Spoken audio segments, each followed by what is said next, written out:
Bonjour. Alors, on attend que ça se manifeste, hein, un peu. C'est-à-dire qu'il y ait de l'écoute.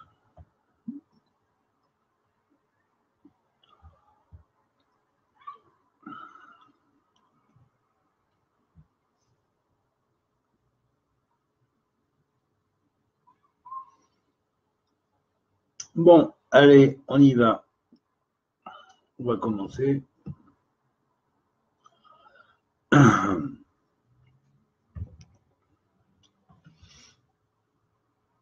Alors, le cours d'aujourd'hui, c'est sur ce qu'on appelle le grand secret des 231 portes, des faces, panim, et des dos, on appelle aussi dos, ou ahor, ahoriyim, dans la Kabbale. Ahoriyim au pluriel, les dos.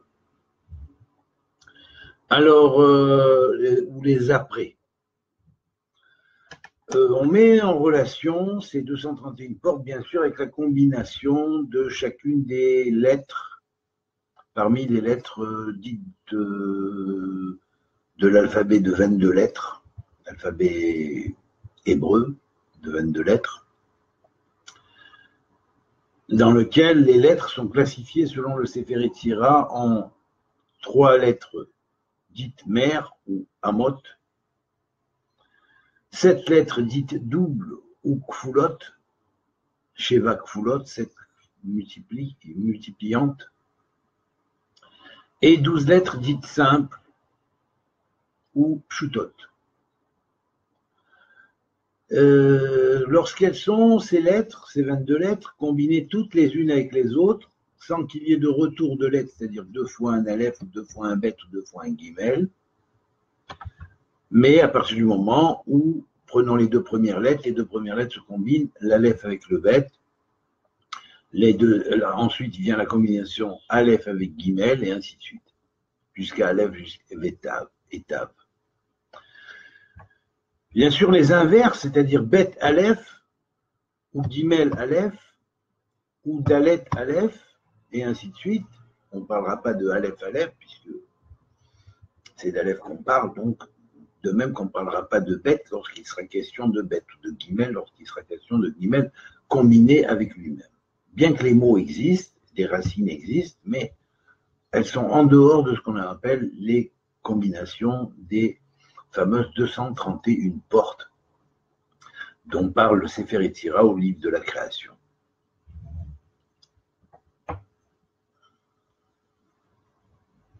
Les portes sont définies donc portes de face, ou panim, et portes des achoriim, ou des dos, on pourrait dire. Et lorsqu'on analyse ça au niveau cosmologique d'abord, puisqu'elle donne, Sefer Yetzira définit toujours 3 états de l'être, ou d'influence du verbe, ou des lettres, qui sont l'état dit cosmologique, l'état dit dans le temps, et l'état dit humain, dans l'être humain. Alors on définit Dieu selon 3 manières. L'Éternel ressemble à un roi dans son royaume, dans l'univers. L'Éternel ressemble, on pourrait comparer, à un roi dans sa cour, où il y a déjà des intrigues, il y a peut-être des complots qui se trament, lorsqu'on on en parle dans le temps, c'est-à-dire dans le niveau de Shana, de l'année, du temps. Par contre, lorsqu'on en parle dans le corps humain, de l'être individuel, de l'individu, de l'être humain ayant reçu le tselem et la dmout, c'est-à-dire à la fois l'image et la ressemblance divine, et je vous invite à regarder mon cours sur l'image et la ressemblance divine, ou sur YouTube ou sur Facebook. Il a été placé sur YouTube maintenant, donc vous pouvez le chercher sur YouTube, sur ma chaîne. Eh bien, évidemment, ici, on compare Dieu à un roi en guerre. Et en guerre, pourquoi et contre quoi? Eh bien, tout simplement, d'abord, il faut connaître la notion de ce que représente panim et que ce que représente Achor. C'est une des raisons pour laquelle le Harizal, au début même du Etzraïm, chose qui n'est pas toujours exécutée, mais dit il faut apprendre Chochmat Tatrona, apprendre l'astrologie et les bases de l'astrologie, de la sagesse des étoiles et des planètes et tout cela, toute cette science-là, notamment les livres de Rabbi Abraham Ibn Ezra, sans quoi il sera difficile de pénétrer à la fois le Etzraïm et tout ce qu'on appelle les Shmona Shearim, les 8 portes, les 8 grands livres qui ont été transmis par le Harizal. Alors bien sûr, lorsqu'on parle ici dans Ibn Ezra de planètes allant dans le sens des panim ou dans le sens des achoriim, c'est la première des choses à en tenir compte puisque on parle de la fonction de Dieu dans l'univers. Alors bien sûr, il n'y a pas que l'univers des planètes et des étoiles et tout ça, bien sûr, on sait très bien que c'est le niveau asiatique et qu'il existe au-dessus de ça un niveau dit yetziratique, un niveau dit briatique et un niveau dit atzilutique. Alors le niveau asiatique représente au monde de l'action, celui dans lequel nous vivons, celui qui nous présente le ciel comme nous le voyons. Ensuite, le monde de Yetzira, c'est le monde embryonnaire de création des anges. Le monde de Bria, qui est au-dessus, c'est le monde archangélique. Et puis au-dessus de cela, il existe un autre monde qu'on appelle le monde des influx divins ou des visages divins, appelé le monde des Partsoufim ou Atzilut. Et puis donc de l'émanation, il se traduit par émanation. Au-delà de cela, bien sûr, il y a un 5e niveau qu'on appelle le niveau de l'homme primordial. Et cet homme primordial définit, on pourrait dire, Dieu en tant que créateur de notre système de Big Bang auquel nous appartenons. Et des Hakim, c'est-à-dire des hommes primordiaux, il y en a en grande quantité, comme le dit le Gaon Arachash. Alors bien sûr, dans ces combinations de lettres, et j'y reviens donc, on va voir des reports et des comparaisons avec à la fois des fonctions cosmiques qui sont les fonctions des 3 grands niveaux élémentaires, si on pourrait dire au sens alchimique du terme, que vont être appelées les lettres mères, qui vont être appelées les lettres mères, puis en dessous les lettres dites doubles, qui vont représenter les 7 fonctions planétaires, mais il ne s'agit pas forcément des planètes de notre système solaire, mais les mêmes fonctions existantes dans tout système solaire. On pourrait parler ici plutôt de fonctions angéliques ou divines avec petit d, si on pourrait dire liées à chaque planète, avec des fonctions. Ainsi que les fonctions des 12 signes qui, eux, vont représenter aussi des fonctions angéliques ou de Dieu, petit d, liées à chaque planète. Et donc, on va appeler ces lettres-là les lettres dites simples. Alors, bien sûr, quand les doubles se combinent entre elles, les simples entre elles, les mères entre elles, eh bien, ça donne, sans retour de la même lettre, ça donne un certain nombre de fonctions. Fonctions qui sont à la fois des fonctions cosmiques, ensuite qui sont des fonctions temporelles, qui agissent dans le temps, et définies ici au niveau de l'année, et des jours de l'année, mais l'année reportable aussi en la grande année, ce qu'on appellerait, ou le grand jour cosmique de 26 000 ans, évidemment. Et c'est relatif, puisque à des niveaux plus hauts, c'est plus long encore. Alors bien sûr, ces fonctions-là, en tant que fonction cosmique ou en tant que fonction spatio-temporelle, on pourrait dire, hein,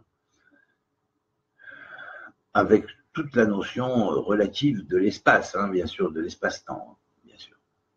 Eh bien, ensuite, nous allons rentrer dans les fonctions dites humaines. qualités et défauts humains. Dans cette merveilleuse alchimie que l'être humain subit ou travaille, hein, en travaillant sur, bien sûr, le développement de son Tselem et de sa Dmout, c'est-à-dire de son image et de sa ressemblance divine. En fait, on pourrait dire quelque part que l'être humain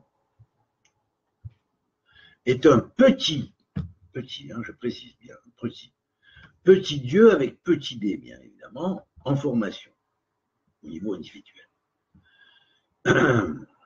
Il a été fait à l'image du macrocosme, c'est-à-dire des grands dieux avec petit d existant célestement dans les planètes, dans les étoiles, dans les gouvernements des étoiles et des planètes, dans les différents mondes dits de Hatzilut, Bria, Yetzira et Asiya, et du monde même qui est au-dessus carrément et qui transcende tout, les 4 mondes, eh bien, cet être humain va se développer, ses fonctions vont se développer. Donc les fonctions, le Sefer Yetzira va nous énumérer des fonctions qui sont des fonctions à la fois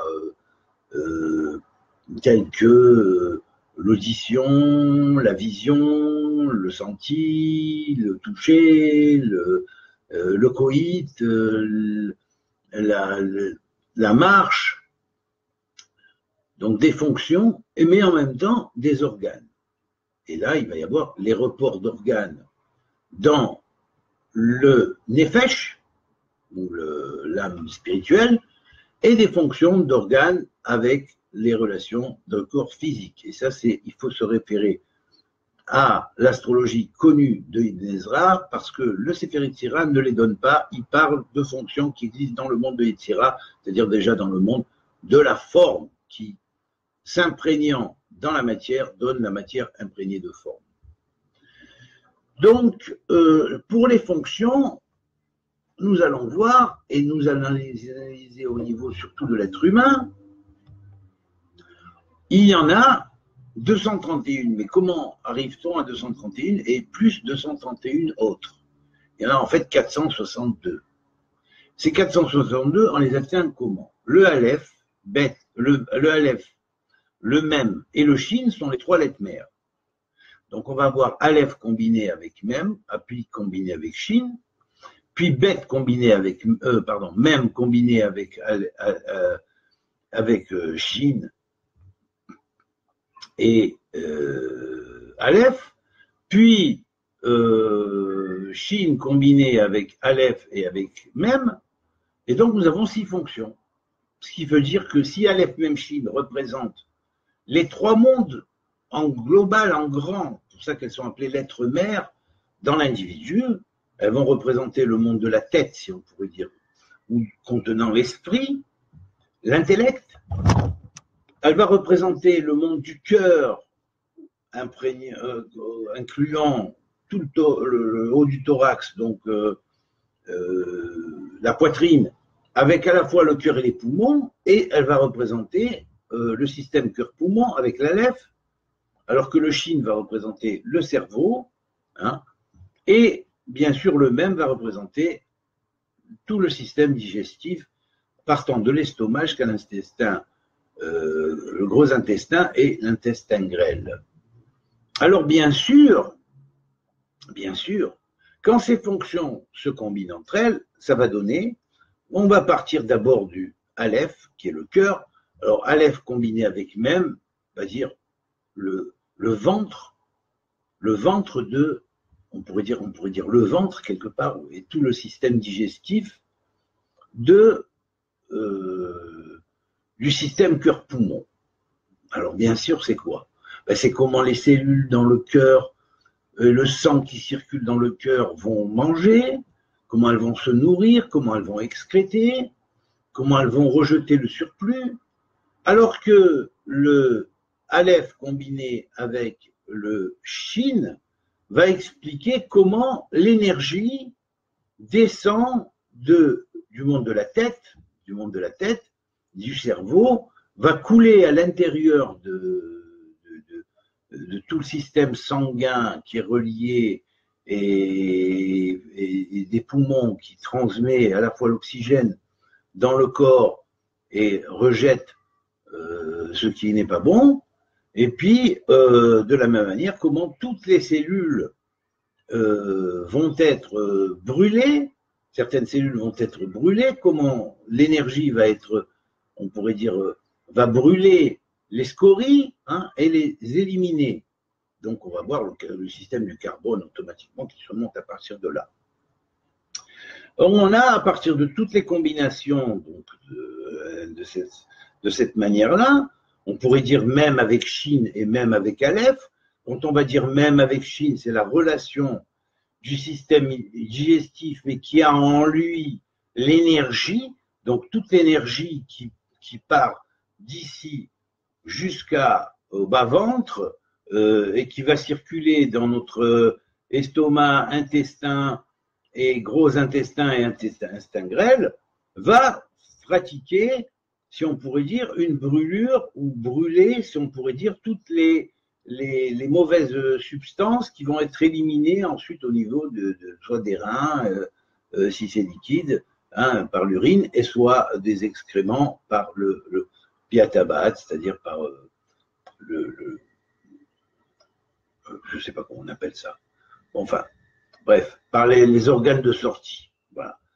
Et donc après, évidemment, la même énergie, elle peut, du bas-ventre, elle va être aussi créatrice au travers d'un organe qui est au-devant, qui est le membre géniteur chez l'homme, ou la matrice, donc, chez la femme. Donc, voilà. Donc, alors, bon, nous avons le système de l'énergie. Par contre, quand on met même Aleph, eh bien, c'est comment le sang va circuler à l'intérieur de tous les organes du système digestif et comment l'air ou l'oxygène va venir alimenter les cellules de tout le système digestif. Et lorsqu'on prend maintenant la troisième combination qui est Shin, Aleph ou Shin même, alors quand on a Shin, Aleph, c'est comment le cerveau central va gérer la notion on pourrait dire, à la fois de la transformation qui se fait à partir des poumons de toute l'énergie, qui va circuler dans le sang et qui va transformer les substances du sang et pareillement, comment l'énergie va circuler à l'intérieur du sang et va donner quelque part un petit peu de l'âme au sang, quelque part, d'où la comparaison du sang avec l'âme, souvent, dans beaucoup de traditions. Alors, bien sûr, voilà, et là, par contre, quand nous prenons le Shin avec l'Aleph, on l'a vu, et maintenant, nous allons prendre le Shin avec le même. Comment le cerveau digère-t-il et élimine-t-il les mauvaises pensées, les choses qui ont fait impression sur nous, à la fois à partir des émotions ou à partir des stress, à partir de tout cela. Donc, nous avons 6 fonctions. Après, quand on va passer, bien sûr, aux 3 combinés avec le 7, on va faire 3 fois 7 fonctions. Et là, on va voir, par exemple, en prenant l'Aleph avec, par exemple, le Bet et le Kaf, d'abord avec le Bet, ensuite avec le Kaf, on va voir la relation de la circulation de l'énergie dans le corps, et notamment du monde spirituel dans le corps, en quoi elle va influencer la lumière que nous voyons, et comment la lumière que nous voyons passe par les 2 yeux, l'œil droit et l'œil gauche, qui sont 2 manières de voir les choses, l'une sous on pourrait dire le plateau, si on pourrait dire des chassadim, des choses, et l'autre sous un plateau qui est plus de rigueur. Donc, ça qui va influencer notre jugement de valeur, qui est des fois plus coulant ou moins coulant en fonction de ce que nous voyons. Et cela part aussi, bien sûr, et bien évidemment, de l'intérieur. Et puis, nous avons, après, par exemple, le rapport avec les 2 lettres qui correspondent aux 2 oreilles, oreille droite, oreille gauche, qui correspondent à l'entendement, lié avec le Shin, parmi les 3 lettres mères, hein, qui représentent le cerveau. Donc, Shin plus, on pourrait dire, la lettre Guimel et Shin avec la lettre P, qui va correspondre à l'influence de l'oreille droite et de l'oreille gauche sur notre comportement, sur notre mishkal, sur notre manière de récepter les choses et comment l'entendement va influencer notre équilibre des énergies spirituelles en nous. Et pareillement, on pourra dire après que combiné avec le Dalet et le Resh, ça va être comment nous équilibrons avec notre, ce que les hindous nomment Ida et Pingala, les narines droites et narines gauches, hein, Chotem Yamin, Chotem Small, comment nous équilibrons les énergies de rigueur et de bonté et comment en nous elles vont circuler et comment nous essayons de devenir de plus en plus, par exemple en travaillant sur nous-mêmes, un Moshel Belocho, c'est-à-dire quelqu'un qui sait contrôler son souffle ou qui ne sait pas contrôler son souffle. Contrôler son souffle, ça veut dire avoir la maîtrise de soi. Ne pas contrôler son souffle, c'est s'énerver pour un rien et risquer de dépasser des fois les normes dans ce que l'on dit ou dans ce que l'on rapporte ou dans ce que l'on juge. Voilà, avec notre entendement. Et la bouche, bien évidemment, comment travaillons-nous l'énergie du logos au travers des mots qui sortent de notre bouche, au travers des phrases que nous disons. Est-ce que les phrases sont dénuées de sens et d'énergie cosmique ou est-ce qu'elles sont le reflet de l'énergie cosmique en nous? Voilà. Alors bien sûr, après cela, donc nous avons une combinaison avec l'Aleph, par exemple, des 7 niveaux, puis avec le même des 7 niveaux, ce qui va faire en tout 21 fonctions. J'ai pris les fonctions ici, au niveau le plus simple, au niveau des organes, mais elles existent aussi au niveau des, comment dirais-je, des fonctions des organes aussi, enfin des fonctions du corps humain, qui est la fonction de voir, d'entendre, qui est la fonction de parler, la fonction qui est celle de marcher, celle de dormir, celle de coïter, celle de qu'est-ce qu'il y a encore enfin bref, bon, il y a 12 fonctions. Voilà, il y a 12 fonctions. Alors ensuite, bien sûr, avec ça, nous avons les 36 fonctions qui vont émaner des 3 combinés, comme 3 décans d'ailleurs, avec les 12 signes ou les 12 lettres des signes, et qui vont représenter la fonction tête sur chaque signe, la fonction cœur sur chaque signe et la fonction, si on pourrait dire, ventre de chaque signe, qui vont correspondre aux 3 grandes fonctions des 3 grands décans ou dizaines de degrés qu'il y a dans chaque signe. Donc il y a 3 dizaines de degrés, soit 30 degrés. Donc automatiquement, ces 36 fonctions vont être développées là. Et on sait que selon l'astrologie dans de nombreux domaines, hein, et dans de nombreuses traditions, on trouvera le chiffre 36 comme une grande base de, si on pourrait dire, de la gérance du cosmos et de la Terre à partir du cosmos. Alors bien sûr, ou du macrocosme sur le microcosme. Et donc après, en D, j'ai marqué, nous avons le 7 combiné avec les 3 lettres. Alors chacune des 7 combinées avec les 3 lettres. Là, on voit que c'est inversé, par exemple, hein, dans certains cas. Alors bien sûr, non. Puis après, nous avons 7 combinés avec les 6 restantes. Puis nous avons 7 combinés avec les 12, qui va donner 44 fonctions. Et 12 combinés avec les 3 mères. Mais ici, ce sera d'abord la fonction des 12 qui sera en premier et la fonction de la mère qui sera en deuxième. Et c'est vrai que quand on le prend comme ça ou comme ça, c'est des notions différentes. À la fois aussi, c'est des racines de mots différents, mais c'est aussi des notions différentes dans un alphabet cosmique, si on pourrait dire. Et puis, ensuite, donc, on va avoir 12 combinés ou multipliés par 7 qui va aussi donner 84 fonctions, mais par 12 fois 7 et pas par 7 fois 12. Hein. Et donc ici, après, il va rester donc 12 fois 11, les 12 combinés avec les 11 restantes, c'est-à-dire 132 fonctions. Et voilà. Le total va faire un total de 6 plus 21 plus 36 plus 21 plus 42 plus 84 plus 36 plus 84 plus 132, 462 fonctions qui est la valeur numérique de Netiv. Netiv, c'est-à-dire les Netivot Olam, à partir desquels Dieu a créé les mondes, hein, les 32 fameux Netivot Olam, eh bien, chaque Netiv se combine et donne tout ce nombre de combinations. Là. 462 combinations, dans les deux sens, comme ça et comme ça, c'est-à-dire en Av, Aleph Bet, et en bas, Bet Aleph. On pourrait dire pour donner un exemple. Et là, donc, Netiv se traduit par sentier, c'est-à-dire qu'en fait, chacun est un sentier en soi.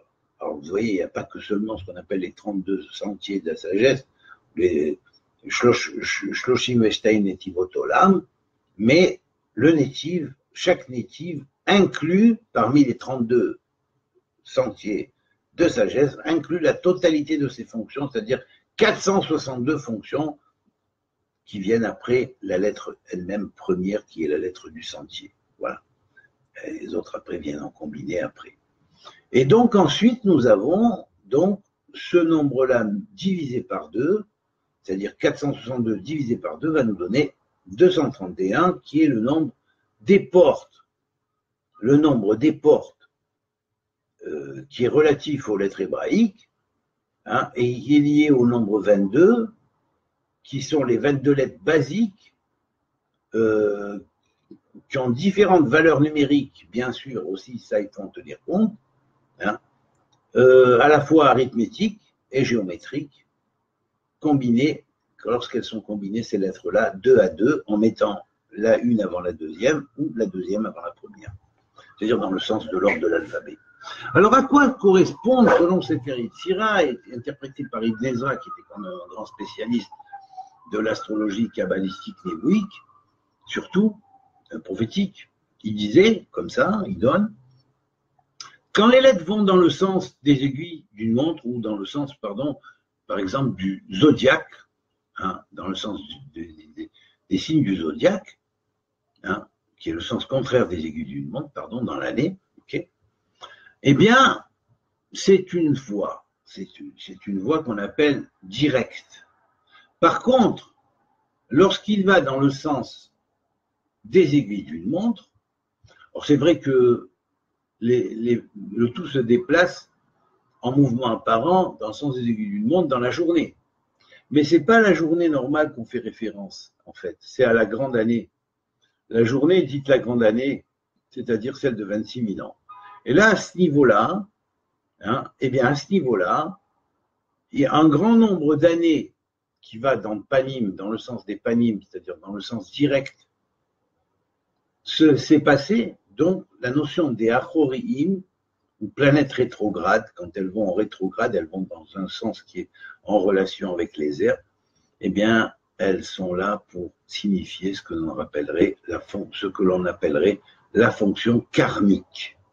Karmique, comme c'est traduit en hindou, bien sûr, le karma, on pourrait dire les Gilgulim antérieurs ou les différentes expériences qu'il y a eu, la même âme qui s'est incarnée et dont on parle maintenant dans son thème, qu'on lit, on fait une lecture de son thème, eh bien, en fonction karmique, selon les planètes rétrogrades, ça voudra dire autre chose. Et à un moment donné, les planètes sont rétrogrades. Toutes, quelque part, elles sont rétrogrades. Ou dans la journée, elles ont des fonctions rétrogrades, et ça vous en dit long sur le temps, ou dans la grande année de 26 000 ans, qui est aussi appelée grand jour cosmique, donc il y a un rapport direct avec la journée, mais à un niveau de 26 000 ans au lieu de 24 heures. Alors bien sûr, c'est ces fonctions-là qu'on nous dit, et on va retrouver, c'est très intéressant d'ailleurs, un passage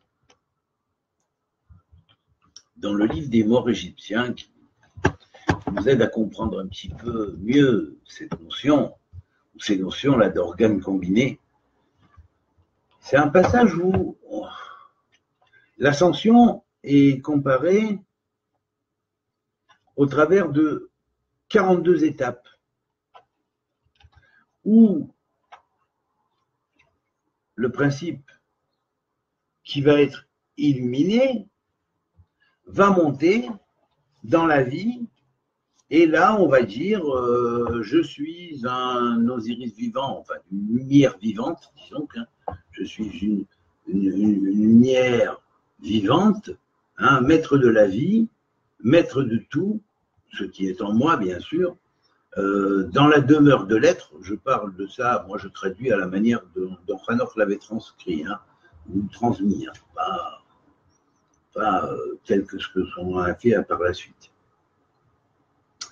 Dans les graines de l'arbre de vie qui sont données à chacun, qui ne doit pas se transformer en un arbre de mort, donc choisis la vie, psaume 1, et puis beaucoup d'autres endroits dans le Deutéronome et dans le Pentateuque, où il est marqué j'ai mis devant toi la vie et la mort, tu choisis la vie, mais ne choisis pas la mort.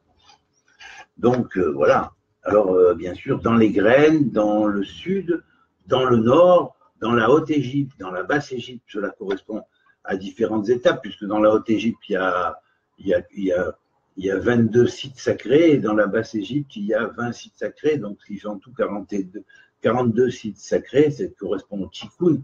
Donc on ne s'étonnera pas de voir que dans un autre chapitre, il est dit, par exemple, tel organe chez moi est protégé, j'ai récupéré tel organe, donc je marche. Et on voit des photos. Toutes ces fonctions-là sont reprises, pas reprises, puisque Sefer Yetzirah était avant, et donc il a été transmis par principe avant même l'élaboration du des morts. Et donc il dit comme ça, oui, mon cœur redevient vivant, mon cœur se remet à battre. Alors donc, d'abord on dit son cœur se remet à battre, cette personne qui était morte n'est plus morte, elle reprend la vie, puis son cœur se remet à battre, et puis le défunt lui-même dit, en reprenant sa conscience, il dit, mon cœur s'est remis à battre. Ses pieds commencent à marcher, ses mains s'animent, mes mains s'animent, ses pieds commencent à marcher, mes pieds commencent à marcher. Je me déplace, d'abord, il se déplace, je me déplace, et ainsi de suite. Et comme ça, on voit que progressivement, chacune des organes et des fonctions et des lettres liées à cela, à ces organes et ces fonctions, vont être réintégrées et transformées au niveau du corps glorieux, corps d'éternité, d'énergie éternité, vont être transformées et recréées, si on pourrait dire, ou résurrectionnées quelque part. Voilà, c'est très intéressant de faire la comparaison et de la faire en monothéisme, tel que Hanoch, qui avait établi le système à l'origine, avait pu le faire et le transmettre en monothéisme, et en travaillant bien évidemment pour la Torah du Tikkun, puisque avant tout, il est le prince des faces et le grand scribe devant l'Éternel, avant d'être le scribe du soleil dans le livre des morts, tout simplement, le livre du soleil de Ra. Bon, ben Ra symboliserait le Messie universel ou grand soleil du monde. Mais c'est vrai qu'avant même ce grand soleil du monde, il y a quelque chose d'autre qui lui est plus haut. Et Dieu a dit, au moment où Moïse apprenait par Métatron, qui était Hanoch, devenu ange après son élévation de la terre, eh bien, et son illumination, lorsqu'il a été pris dans le char de feu, il a été transformé ensuite en ange, en archange Métatron, et donc le prince des faces, ou le scribe du ciel, ou le prince de la Torah, il appelait aussi Sarah Torah, le prince de la Torah, c'est lui que Dieu, Hachem, le grand tétragramme, avait donné au petit tétragramme, qui était appelé Métatron, il était nommé le petit tétragramme, il lui avait donné l'autorité pour enseigner la Torah à Moïse. Et or, quand Hanor enseignait la Torah à Moïse sous le nom de Métatron, dans ce qu'il était devenu, eh bien, évidemment, à un moment donné, Dieu dit, mais dis bien au Bné Israël, qui se garde bien de lui livrer une quelconque prière, car il serait terrible envers vous. Ça veut dire quoi? Ça veut dire attention, ne tombez pas dans l'idolâtrie. Parce que même ça, qui est relié au grand soleil universel, c'est dépendant avant tout du Créateur. Et ça ne supporte pas qu'on fasse une entorse au Créateur. C'est-à-dire qu'on dévalorise le Créateur en faisant des dieux subalternes, des dieux avec des grands D. Voilà. Voilà.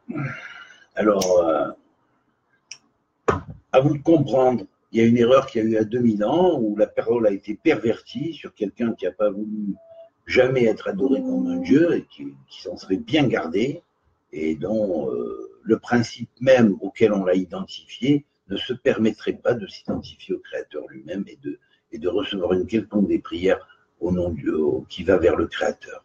Car il serait terrible envers ceux qui prient à ce niveau-là. Donc, ne passez pas par les intermédiaires, passez directement par Dieu. C'était le message et je vous souhaite un grand shalom. Et excusez-moi, c'est pendant quelques jours, donc j'ai pas. Et puis là, je vais mettre un petit peu pendant quelques jours au vert pour bien me concentrer parce que c'est vrai que ça commence à chauffer dans le monde et tout. Donc, et il y a des méditations à faire, il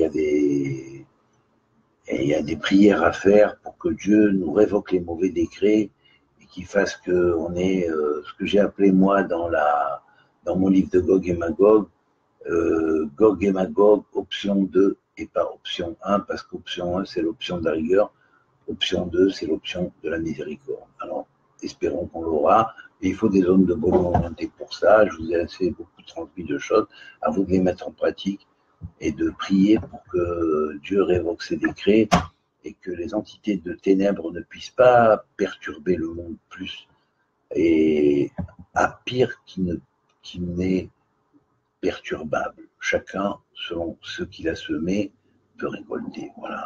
Alors, amitié à tous et Shabbat Shalom. Et bon, ben voilà. Salut à tous.